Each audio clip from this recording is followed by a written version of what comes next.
Okay, so guys, Dragon Ball Super episode 42 spoiler free review. Now, this review is basically a short review since it's spoiler free, and I won't be delving much into the content of the video, of the episode actually, but giving you more of a feel of what I thought about it and some aspects of this brand new episode.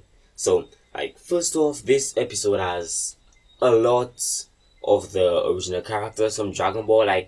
We see this episode, the main setting for this episode is back on Earth. It's after the Universal Tournament. Everything is done, everything is back to normal, and the guys are probably preparing for the Omniversal Tournament, I think it's called. Yeah, they're preparing for that tournament. So right now, everybody's prepared and things are going good, just having fun, everything is back to normal, and it seems that it's been about a good bit of time between the last tournament and between the last tournament and this episode.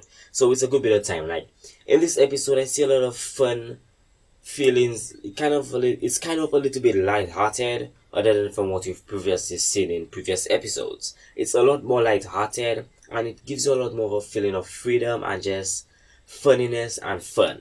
So in this episode, we see characters like Poir, and we just see a lot of old characters from Dragon Ball Z, just the characters that we know and love. We're going to know and love, and especially Yamcha in this episode. There's a lot of characters that we've grown to know and love in this episode, and they're using the usual long ago techniques from Dragon Ball, especially Poir when he uses this might be a little bit of a spoiler, but when he uses his transformation technique to morph into somebody else, I wouldn't say who that somebody else is, but when he changes himself to somebody else, that just brings back something from Dragon Ball, far back in the first 100 episodes of Dragon Ball.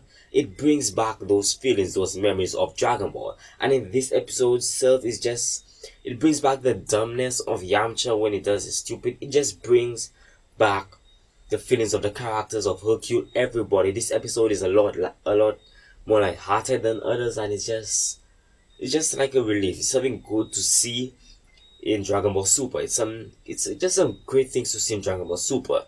Previously on my main channel, Brainifies, I made a video five things we need to see in Dragon Ball Super. I'll leave a link in the description if I can. And this episode is just what it kind of sums up a little bit of what I want to see in Dragon Ball Super. A little more light-hearted episodes, although in my Burning Fives video I talked about rematches, fighting and stuff like that, but right now this episode is just amazing.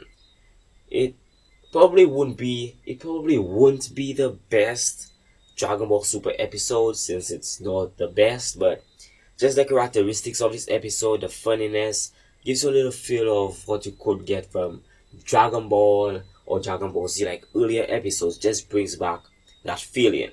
And this episode was just cool, just fun. It was nice, not too serious, not too loose, not too hanging on one side. It was just a great episode. So guys, that's basically my review for episode 42, spoiler free review. I'll probably give a little more in-depth review later this week, next week, probably. So look out for that, and also look out for 50 need to know facts about anime video I'm working on, coming out really soon. So once again guys, thank you for watching, and I'll be seeing you in the next video.